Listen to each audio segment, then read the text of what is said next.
একটি ছোট্ট শহরের এক প্রান্তে থাকতেন মাধবী। মাধবী ছিলেন অত্যন্ত সুন্দরী ও মেধাবী। তবে তার বাবা মা সবসময় তার সৌন্দর্য নিয়ে গর্ব করতেন। পাত্র দেখার সময়ও তারা মাধবীর সৌন্দর্যের কথা বারবার তুলে ধরতেন, যেন সেটাই ছিল তার জীবনের সবচেয়ে বড় অর্জন। একদিন মাধবীর বাবা মা একটি সম্ভ্রান্ত পাত্রের সঙ্গে মাধবীর বিয়ে ঠিক করলেন। পাত্র ছিলেন উচ্চপদস্থ সরকারি চাকুরে, শিক্ষিত ও গম্ভীর প্রকৃতির। পাত্রপক্ষ মাধবীদের বাড়ি এলো।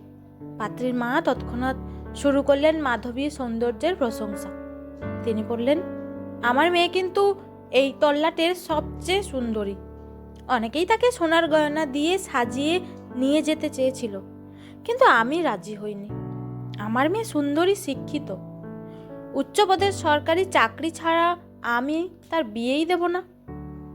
পাত্র মন দিয়ে শুনছিলেন পাত্রীর মায়ের কথা, কিন্তু কোনো প্রতিক্রিয়া দিচ্ছিলেন না।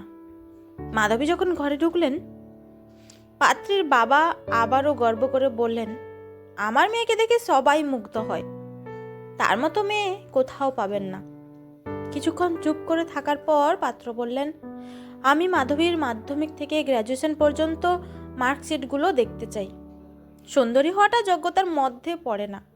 একজন উচ্চ পদস্থ সরকারি চাকরি যেমন তার যোগ্যতা সম্পন্ন কাউকে খুঁজবে, তেমনই আমিও খুঁজছি।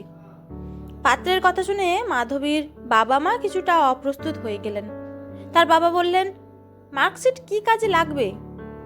পাত্র শান্ত স্বরে উত্তর দিলেন, সৌন্দর্যটাই বা কি কাজে লাগে? আজ আছে, কাল তো থাকবে না। যা থাকবে সেটা হলো গুণ। বিয়ে যখন দেখে শুনেই হচ্ছে, তখন দুই পক্ষকেই দেখে শুনে সিদ্ধান্ত নেওয়া উচিত।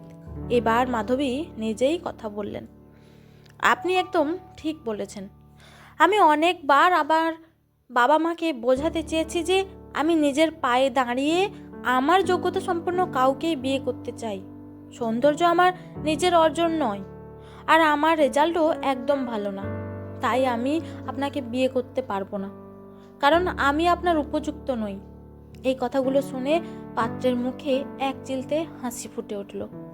তিনি বললেন, আপনি সত্যিই একজন অসাধারণ মেয়ে। আপনার এই মানসিকতা দেখেই আমি মুগ্ধ। আপনার বাবা মাকে আপনার কথাগুলো বুঝতে দেওয়াটাই সবচেয়ে গুরুত্বপূর্ণ। মাধবী নিজের সিদ্ধান্তে অটল ছিলেন। সেই দিনই বিয়ের আলোচনা বন্ধ হয়ে গেল। মাধবী নিজের পায়ে দাঁড়িয়ে একদিন সত্যিই তার যোগ্য পাত্রকে পেলেন, যে তার গুণকেই সবচেয়ে বেশি মূল্য দিল, সৌন্দর্য নয়।